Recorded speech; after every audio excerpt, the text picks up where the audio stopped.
A palavra de Deus para nós hoje está em Romanos capítulo de número 12. A palavra de Deus está em Romanos capítulo de número 12.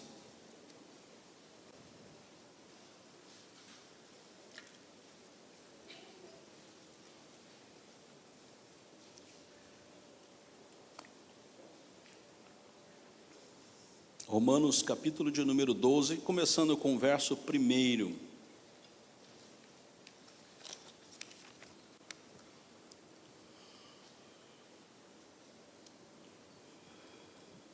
Rogo-vos, pois, irmãos, pelas misericórdias de Deus, que apresenteis o vosso corpo por sacrifício vivo, santo e agradável a Deus, que é o vosso culto racional.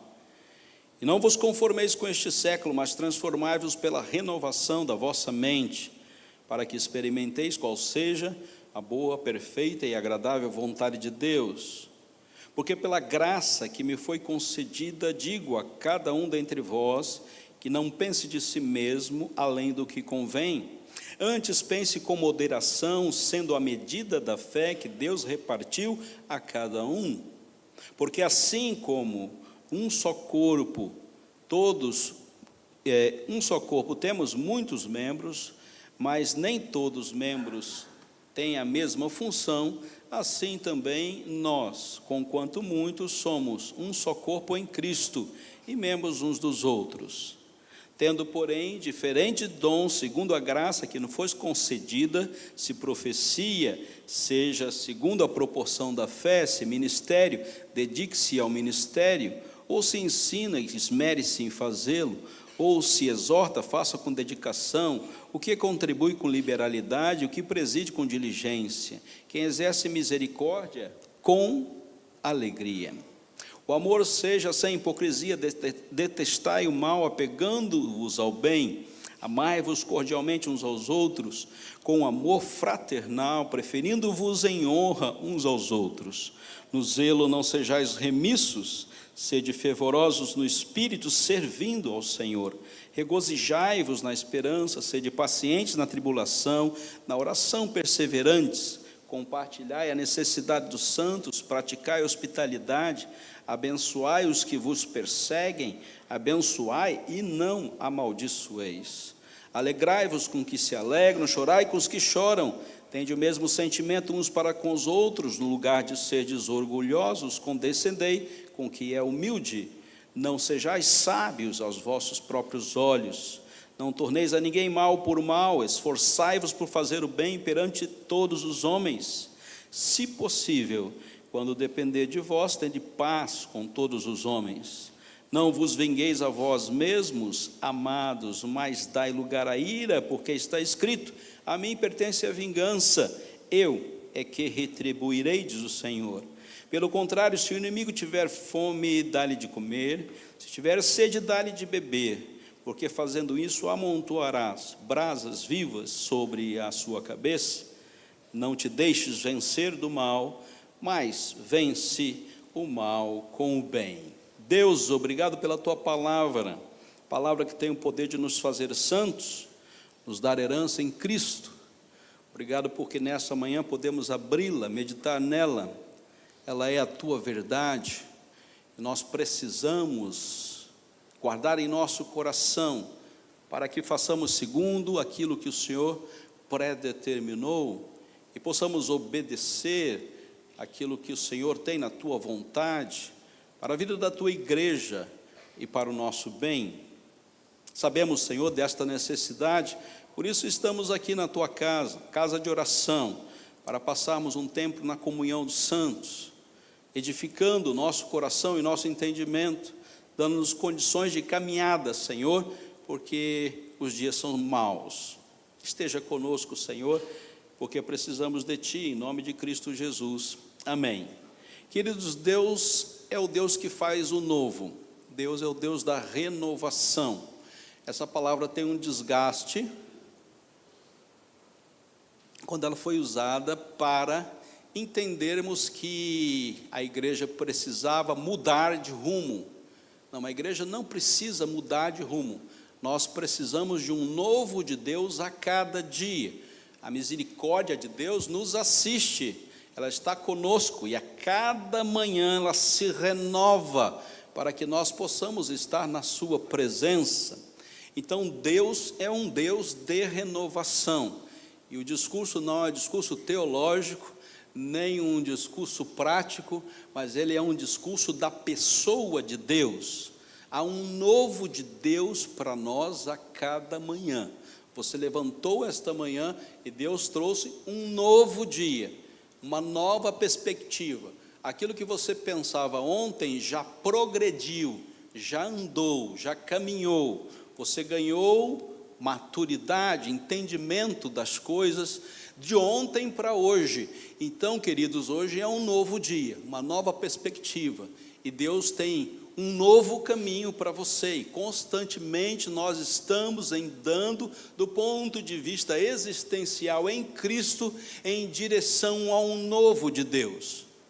Estávamos aqui há um ano e meio, 2 anos atrás, e tinha outra estrutura aqui nesse local, né? E foi passando o tempo, nós ficamos aqui do lado, e hoje a dimensão de olhar para trás é de uma foto que eu tenho, a foto que eu tenho do antigo templo. Mas quando eu chego aqui, eu já não presencio esse antigo templo. Eu sei que aqui tinha um antigo templo, uma antiga estrutura, que já não nos comportava mais, mas hoje nós temos uma nova estrutura. E quem chegou depois da queda do antigo templo, não sabe o que tinha aqui, e não tinha dimensão do que aconteceu no momento anterior e na estrutura anterior. Esta é a nossa vida, este é um novo de Deus. O momento anterior já se passou, você não vai mais lidar com ele é recurso de lembrança, mas ele não vai determinar o novo de Deus para você da agora para frente.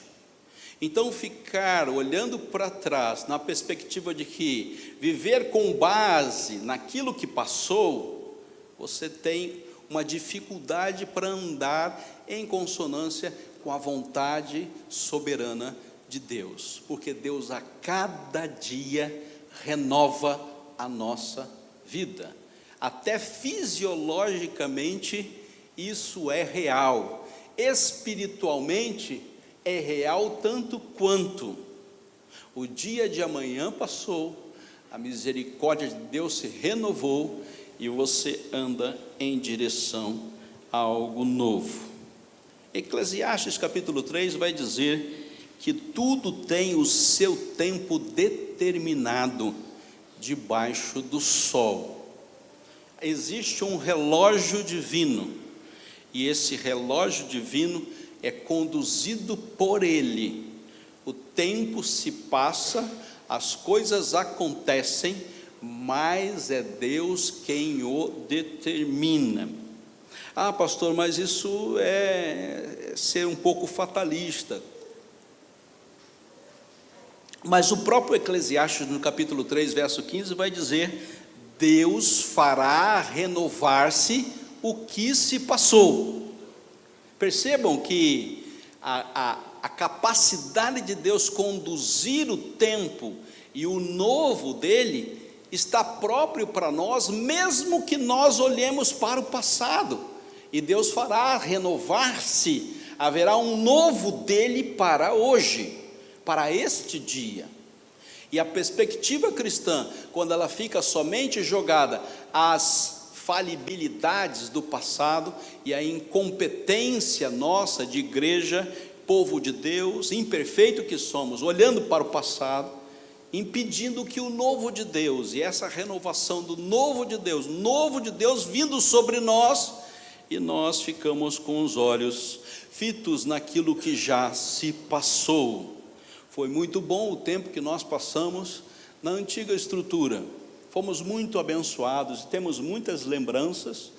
Alguns irmãos têm muitos vídeos daquela época e nós assistimos, estão lá guardados lá no aplicativo, e a gente assiste o vídeo daquilo que se passou e ficamos muito felizes com tudo aquilo que passou. A história dessa igreja, 43 anos escrevendo uma história, e anterior a isso, como congregação, como um ponto de pregação, lá na casa do nosso irmão Etelvino. Puxa, que coisa maravilhosa, pois o hoje, Uma pessoa que entra por aquela porta ali pela primeira vez, nunca veio na satélite, ele tem uma visão totalmente diferente que nós.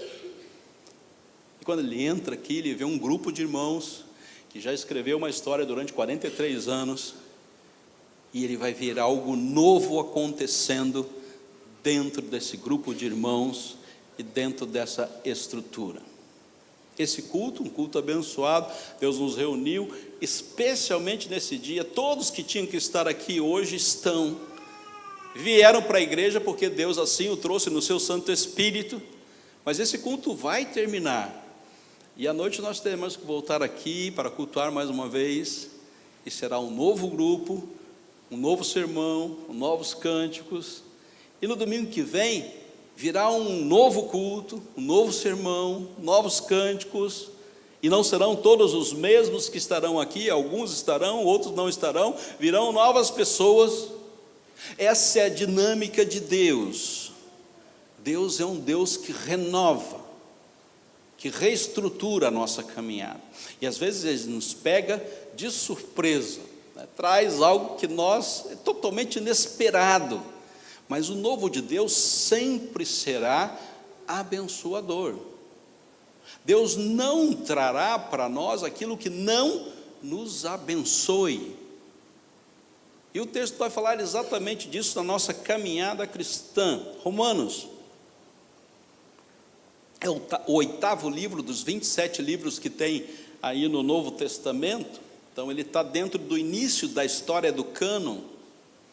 É um tempo já de proximidade daquilo que Jesus Cristo fez na história da salvação, vindo, morrendo, ressuscitando, sendo assunto aos céus. Ele tem uma dimensão dos 50 anos que foi escrito o Novo Testamento, ele tem uma dimensão ali dos primeiros 10 anos. Então ele tem um texto sagrado próximo dos fatos que levaram Cristo Jesus até a cruz e da dimensão da salvação. São 16 capítulos, sendo que os 11 primeiros capítulos são de material doutrinário, que fala a respeito da salvação em Cristo, e a partir do capítulo 12 ele tem uma teologia prática, de como vivenciar todos aqueles 12 capítulos iniciais. Então ele é o compêndio teológico que nós temos dentro do cânon. Ele é considerado o Evangelho de Paulo. Então ele tem as boas novas do Evangelho do ponto de vista doutrinal, e ele faz as leituras doutrinais do Antigo Testamento, todo na perspectiva do novo de Deus. Então ele fala, aquilo que estava desse jeito, agora está desse jeito. Depois que Cristo Jesus veio e deu sua vida por nós, façamos uma nova leitura daquilo que passou lá atrás. É a mesma leitura que progrediu, que andou, e faz sentido para nós agora como algo novo. Ele deixa para nós a perspectiva do Novo Testamento. Nós temos um novo nascimento, Lucas capítulo 15, nós temos um novo mandamento, João capítulo 13, nós temos um novo homem, Efésios capítulo 4, nós temos um novo caminho, Hebreus capítulo 10, nós temos um novo nome, Apocalipse capítulo 2, nós temos um novo cântico, Apocalipse capítulo 5. Então há toda uma nova estrutura que Deus estabeleceu para nós vivermos aqui na terra, e Romanos deixa isso muito claro para as igrejas que estarão lendo esta carta. O novo de Deus tem o poder de nos tornar melhores. O novo de Deus tem o poder de nos aperfeiçoar, e o novo de Deus tem o poder de fazer com que nós desenvolvamos a nossa fé e a nossa salvação. Antes vivíamos sem Cristo, e agora vivemos com Cristo, e isto faz toda a diferença. Antes nós estávamos mortos em nossos delitos e pecados, hoje nós estamos vivos e temos uma nova vida. Os nossos pecados são perdoados pelo sangue de Cristo Jesus, que foi derramado por nós. Eu queria ver hoje, rapidamente, com vocês, 3 novos que tem 3 nova, uma nova vida, uma nova função e uma nova atitude. Consequência desse primeiro novo, dessa primeira realidade da palavra de Deus, que dá a nós todo esse compêndio de novidade, novo nascimento, novo mandamento, novo homem, novo caminho, novo nome, novo cântico. Nós temos também uma nova vida. Portanto, em primeiro lugar, uma nova vida, verso 1 e verso 2. Este é um rito de iniciação, e é Deus que faz, irmãos. É Deus quem promove, é Deus quem traz a luz. Esse rito de inovação é transformação. Diz o texto que nós somos transformados. Não vos conformeis com este século, com este mundo, mas transformai-vos por uma atitude nova de Deus, uma renovação da vossa capacidade de pensar Deus, de pensar as coisas de Deus, de pensar a sua própria vida.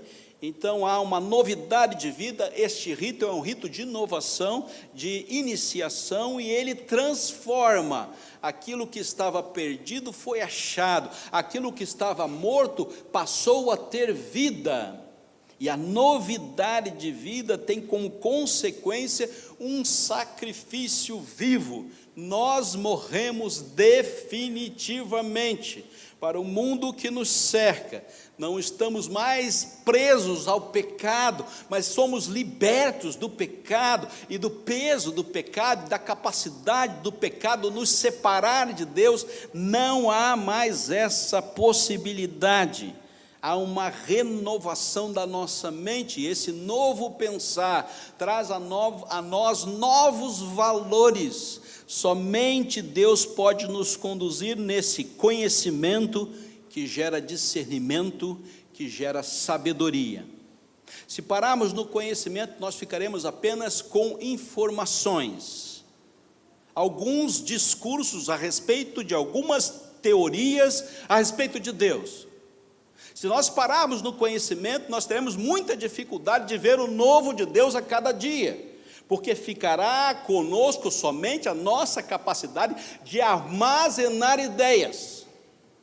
E quando nós guardamos as ideias, somos muito capazes, e a nossa mente tem essa capacidade, se tiver tudo bem, se o remedinho estiver sendo tomado, ele tem essa capacidade de nós guardarmos muitas informações, e a capacidade de lermos a palavra, e a capacidade de ouvirmos pensamentos, ideias, ideologias, e todo esse arcabouço de capacidade mental, intelectual, traz a nós muitas informações. Se você para aqui, você só fica com informações, e essas informações, sem o novo de Deus, não valem absolutamente nada, só vão conduzir você à perdição.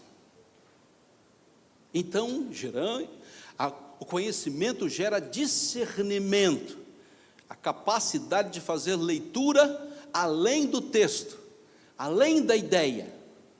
E agora você não simplesmente conhece, mas você sabe elaborar com as informações, você sabe jogar com as ideias. Essa nova vida, essa vida transformada, não te faz preso a ninguém e a nada. Você não tem ídolos, você não tem pessoas que você idolatra, pensamentos que você coloca acima de Deus. Você sabe exatamente aquilo que deve fazer, cada informação que você recebeu. E essa nova vida, nesse novo de Deus, dá a capacidade de você viver em liberdade para se entender com o próprio Deus a cada instante. Você não depende de nada e nem de ninguém, você só depende de Deus. Discernimento para viver uma nova vida é tudo o que a igreja precisa. Ela não precisa de muitos discursos, porque ela só depende da palavra. Ela não depende de muitas ideias, porque ela está presa àquele que condena e dá toda a condição para a salvação somente em Cristo Jesus. Mas o discernimento, queridos, gera sabedoria. E aqui fazemos distinção em duas sabedorias 1 Coríntios capítulo de número 4, a sabedoria que vem de Deus, e a sabedoria própria de Deus, e a sabedoria do homem. E a sabedoria do homem, segundo 1 Coríntios, ela é loucura, e ela não pode discernir. A sabedoria de Deus, pelo contrário, ela é pacífica, ela é ordeira, ela tem capacidade de nos trazer a presença de Deus e ao novo de Deus a cada dia. E essa sabedoria não está em nenhum livro, e não está em nenhum discurso. Essa sabedoria está na sua nova vida, que você recebeu desde o dia que Cristo Jesus passou a ser o seu Senhor e o seu Salvador. Essa sabedoria mudou a sua vida. Você está morto e agora você está vivo. Conhecimento gera discernimento, discernimento gera sabedoria, e essa sabedoria é uma sabedoria que vem do alto, para você, para a sua vida, para as suas decisões. Deus é soberano, nós cremos na sua soberania. Ele dá nova vida a quem Ele quer. O ladrão passou a ser honesto, o bêbado passou a ser sóbrio, o adúltero passou a ser piedoso, o assassino passou a ser pai de filhos, o viciado passou a ser um usuário daquilo que Deus dá. Esta é uma nova vida que Deus dá para cada um de nós, dentro do novo dele. Segundo lugar, uma nova função, e aqui está um rito de trabalho. Nós não ganhamos uma nova vida para ficarmos parados, nós ganhamos uma nova vida para estarmos ativos no reino de Deus, fazendo tudo para a glória de Deus. Essa é uma leitura de edificação do corpo. Então, a nova função é estarmos inseridos a esse ambiente corporativo espiritual. Então, há algo a fazer. Uma nova vida nos leva em direção a uma nova função. Todos nós a recebemos. Queridos, não somos conduzidos como massa de manobra. A nova vida nos deu plena liberdade. Cada um faz o que ele quer, a hora que ele quer, com quem ele quiser. Ninguém é escravo de ninguém. Cada leitura é pessoal, pois sois individualmente membros do corpo. Portanto, é Deus quem vai te informar qual é a sua caminhada de cooperação e de trabalho. E na dinâmica do reino de Deus, e eu já aprendi isso há algum tempo como pastor,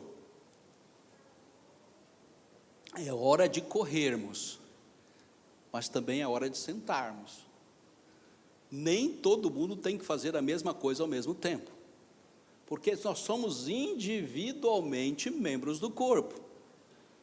E quando alguém diga para mim, pastor, eu estou cansado, eu falo, vá para casa, né, compre uma Coca-Cola bem gelada, uma panela de pipoca, e vá ver um filme bem engraçado. Essa é a sua tarefa de função no reino de Deus. Suma daqui, desapareça. Não quero que você trabalhe durante um tempo. Vá descansar, meu irmão. É hora de descansar, é hora de descansar. É hora de viajar, é hora de viajar. Pastor, estou precisando viajar. Eu falei, meu querido, pegue o seu carro e suma, desapareça. Mas também haverá a hora que falaremos assim, vem para cá que nós estamos precisando de ajuda. E o negócio está pesado e você está fazendo falta.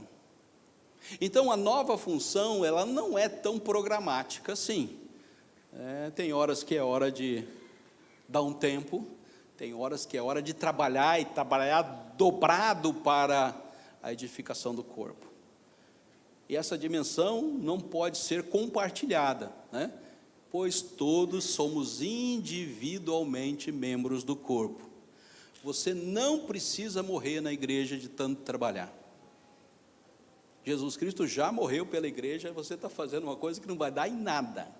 Você morrer aqui, não, eu trabalhei para o reino de Deus. Jesus vai falar assim: para que trabalhou tanto? Já fiz, já fui à cruz, vocês. Não precisa fazer o trabalho que eu já fiz. Então venha, desenvolva a sua função, faça aquilo que é de bom, aquilo que Deus coloca alegria no fazer, e nem sempre são coisas muito fáceis, às vezes são bem mais fáceis do que outras sejam um pouco mais difíceis, aí você tem que trilhar aquele caminho da nova vida, é conhecimento, discernimento e sabedoria para fazer as coisas. E nessa leitura, meus queridos, todos nós seremos usados por Deus no seu Espírito. Portanto, o verso 3 diz: moderação de pensamento. Não encha a sua bola. Ah, mas eu sei fazer de tudo na igreja. Que pena. Seria bom que você fizesse uma coisa só, mas fizesse bem feito, fizesse com dedicação. Não pense mais do que você deve pensar a respeito de você. Pense exatamente aquilo que Deus quer de você para a edificação do corpo. Isso é suficiente, pastor? É suficiente. E as coisas mais simples que tem para fazer na igreja, que a igreja tanto despreza, talvez seja mais necessária para esse momento na vida da igreja. O local mais complicado para nós estarmos é no local onde nós possamos fazer algo humildemente para Deus e para a edificação do corpo, e apenas pequenos detalhes que muitos não percebem, mas todos nós faremos isso com um pensamento onde eu quero servir, eu quero fazer algo de bom, eu quero que os meus irmãos sejam edificados. As funções, elas são distribuídas pelo próprio Deus, os dons, os talentos, as capacitações, mas não são elas que ditam a norma, porque Deus tem uma multiforme graça. Então, nós nos quedarmos somente a umas possibilidades de servir, nos tira da dimensão do novo de Deus, porque a multiforme graça de Deus é dada à igreja. E Ele sabe exatamente o que Ele espera de você, para a glória dEle. Não é aquilo que nós, institucionalmente, temos capacidade de gerar uma lista de qualificações para servir a Deus. Não, nós estamos limitados a essa lista de qualificações, mas é o próprio Deus que a dá individualmente no corpo. A igreja historicamente teve muitas falhas nessa leitura, onde ela deificou alguns dons e alguns talentos, e onde ela menosprezou tantos quanto os outros, porque estes eram visíveis, esses eram dignos de aplauso, e aqueles eram tão simples, tão bobos, tão desinteressantes. Pois bem, queridos, essa é uma dimensão nossa, não é uma dimensão de Deus. A referência é o lavar pés. A referência para servir, para ter uma função e cooperar, é o lavar pés. É a capacidade de servirmos do ponto de vista onde nós fazemos por humildade e não por autopromoção. Pensem, um bom pensamento a respeito das suas funções. E isso gera unidade no corpo de Cristo, verso de número 5. Nós estamos unidos, a igreja está edificada e qualificada, porque nós sabemos exatamente onde nós devemos estar. Temos conhecimento, temos discernimento e temos sabedoria para exercer nossas funções. E finalmente, uma nova atitude, e a nova atitude gera comunhão, e esse aqui é o rito do caráter. gera comunhão, a capacidade de estar junto com alguém na mesma mesa. Sabe aquela criancinha que é comilona, e a mãe vai e coloca, o pai vai e coloca todos os pratos à mesa, e ele vê que naquele dia tem muitos visitantes, e ele fala, olha, não vai sobrar para mim. E antes que todo mundo pegue, ele já vai lá e cata os que ele quer, e a coxa é minha. Quem quiser fica com o peito que é seco, mas a coxa é minha. A sobrecoxa é minha, e ele já garante o seu. Então, nós estávamos no seminário presbiteriano do Norte, e o seminarista visita as famílias no domingo, né? Prega e visita familiares, e a gente todo domingo ia em uma igreja, porque era almoço livre, né? Determinada data nós fomos em 3 seminaristas na mesma casa, e a casa tinha 3 crianças, e tinham 3 pedaços de frango na mesa. E um seminarista olhou para o outro e falou, o que nós vamos fazer aqui, né? Então, era nós 3 pedaços de frango e 3 crianças na mesa. Cada seminarista não é bobo, pegou o seu, né? Então, a mãe que se vire para arrumar carne para essa rede de criança. E a criança falou, eles pegaram toda a carne. Eles pegaram toda a carne que tinha. Irmão, o seminarista é terrível, né? Os bichinhos passavam fome. E ele falou, essas crianças comem durante a semana, a gente não, a gente vai comer hoje. E cada um pegou o seu. Depois nós saímos e ficamos brigando. Quem mandou você pegar aquele dali? Aquele era das crianças. Falou, não, eu peguei primeiro. Aí vocês que pegaram os últimos lá. Então, queridos, a hora o rito da comunhão, ele é assim. Paulo já teve problema com isso. Em que momento? O momento da Santa Ceia. Há um só corpo, é o sangue, né? O momento da Santa Ceia, ele fala, gente, vocês têm um almoço antes da Santa Ceia, e na Santa Ceia, para você, você como tinha o melhor prato, você comeu em casa e trouxe só a sobra para dar para os seus irmãos. 1 Coríntios capítulo 11. Queridos, nós estamos falando de Santa Ceia, nós estamos falando de vida espiritual da igreja. Pois bem, antes disso, já tem um probleminha quanto à atitude da igreja, a maneira dela agir, a maneira dela se comportar, a maneira dela estar junto com. Já temos um problema de atitude. Pois bem, uma nova vida gera uma nova função, que gera novas atitudes. Eu quero ficar apenas com 3 a mais. Mas em primeiro, do verso 9 ao verso 10, o amor, indispensável para a nossa caminhada cristã. Sem amor não há igreja. Sem amor não há salvação. Sem a presença do amor, não hipócrita. Sem fingimento. Porque parece um contrassenso, mas é bom lembrar, né? Não existe, a palavra amor não casa com hipocrisia, não casa com fingimento. Não há amor onde há hipocrisia e haja fingimento. Então, se há hipocrisia e há fingimento, não é igreja, não é povo de Deus. Procure outra igreja, procure outra igreja. Essa igreja não faz sentido. Sem o amor de Deus, numa nova atitude, para viver um novo momento, não dá para a gente caminhar. Novo mandamento vos dou, que vos ameis uns aos outros, assim como eu vos amei. João capítulo 13. Nisto conhecerão todos que sois meus discípulos. Não dá para viver igreja sem amor. Esta é uma nova atitude indispensável. O problema é quando a gente se institucionaliza demais e perde o referencial de ser igreja. Quando a instituição fala mais alto do que a comunhão, fica tudo muito bonito, mas sem amor. 1 Coríntios 13, nada disso se aproveitará. E o amor gera bênção, verso de número 14.